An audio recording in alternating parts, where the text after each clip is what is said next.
তো বন্ধুরা, আজ তোমাদের সাথে শেয়ার করতে চলেছি খাসির মাংসের চর্বি দিয়ে ঘুগনি। তো এমনি ঘুগনি তো সবাই খেয়েছো, এই ঘুগনিও অনেকেই খেয়েছে, কিন্তু আমি কিভাবে রান্না করি সেটা তোমাদের সঙ্গে শেয়ার করব। তো খুব সহজেই বানিয়ে ফেলতে পারবেন চর্বি দিয়ে ঘুগনি, আর এটা এতটা টেস্টি হয়, তো একবার বানিয়ে খেয়ে দেখবেন।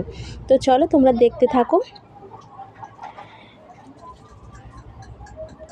তো দেখো, এখানে আমি সব কেটে নিয়েছি। এদিকে পেঁয়াজ কেটে নিয়েছি, টমেটো, এদিকে জিরে, ধনে আর আদা বেটে নিয়েছি। এটা হচ্ছে কি চর্বিটাকে আমি টুকরো টুকরো করে কেটে নিয়েছি। আর এদিকে হলো রসুন। তো এগুলো আমি কেটে রেডি করে নিয়েছি। আর এদিকে সিদ্ধ বসিয়ে দিয়েছি তোমার আলু আর মটর। তো আলুটাকে কেটে মটরের সঙ্গে সিদ্ধ একসঙ্গে বসিয়ে নিয়েছি। আলাদাভাবেও করা যায়, কষিয়ে আলুটাকে কষানোর সময় দিলেও হয়। তো দেখো, কড়াতে তেল দিয়ে দিয়েছি আর দিয়ে দিয়েছি তেজপাতা।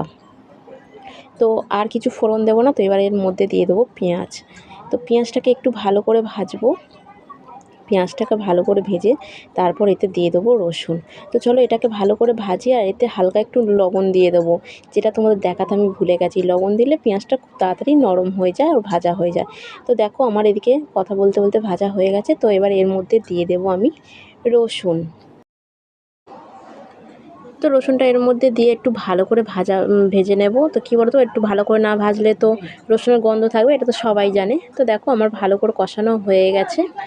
তো দেখতেই পাচ্ছ, ভালো করে ভেজে নিয়েছি রসুনটাকে আর পেঁয়াজটাকে। এবার এর মধ্যে দিয়ে দেবো আগে থেকে কেটে রাখা তোমার টমেটো।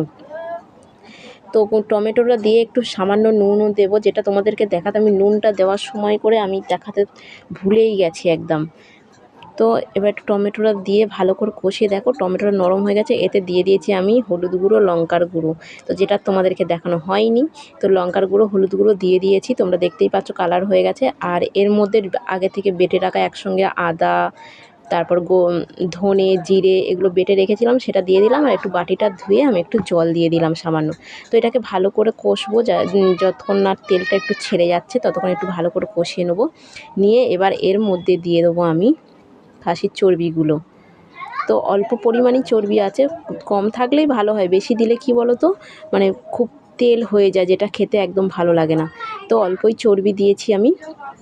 তো এটাকে ভালো করে কষবো, যেমন যতক্ষণ ধর না এটা একটু মানে নরম হয়ে যাচ্ছে। তো দেখতেই পাচ্ছ জিনিসটা কতটা নরম হয়ে গেছে, তেল ছেড়ে দিয়েছে। তো এটাকে আর একটু ভালো করে কষিয়ে আর তারপর দিয়ে দেবো মটর। তো দেখো, পাশে আমি মটর আর আলু আমার সিদ্ধ হয়েই গেছে। তো চলো এটাকে ঢেলে দিয়ে জল পরিমাণ মতন দিয়ে তারপর তোমাদের দেখাচ্ছি। তো এই দেখো, মটরটা দিয়ে দিয়েছি আর সঙ্গে দিয়ে দিয়েছি পরিমাণ মতন জল। তো যে যেমন ঝোল খেতে পছন্দ করবেন সে সেই অনুযায়ী ঝোল মানে জল দেবেন। তো চলো এটা ঢাকা দিই, তারপর কিছুক্ষণ পর গরম মশলা দেবো। তো দেখো, ওপর থেকে আমি ঢাকনাটা খুঁড়িয়ে গরম মশলা দিয়ে দিলাম। তো দেখতে পাচ্ছ ঘুগনির কালারটা কত সুন্দর এসছে। তো আমাদের একটু না ঝোল ঝোল পছন্দ করে, একটু ঘুগনির ঝোল ঝোল, যে কোনো জিনিসই আমাদের একটু ঝোলটাই পছন্দ করে। তো দেখো, এবার এটাকে আমি অফ করে দেবো, দিয়ে কিছুক্ষণ ঢাকা দিয়ে রেখে দেবো। তো এই দেখো, ঢাকনা খুলে দেখো কত সুন্দর কালারটা এসছে। তো খেতে এটা এতটাই টেস্টি হয়, তো তোমাদেরকে কি বলবো। তো আমার মতন একবার একটু বানিয়ে খেয়ে দেখুন, তো তারপরে বলবেন যে এটা কত সুন্দর খেতে হয়। তো চলো টাটা, আজকের ভিডিওটা এই পর্যন্ত। কেমন লাগলো অবশ্যই জানিও। তো এবার আমরা খাওয়া দাওয়া করব। তো চলো tata, bye bye, good night. দেখা হচ্ছে আগামী কোনো ব্লগে।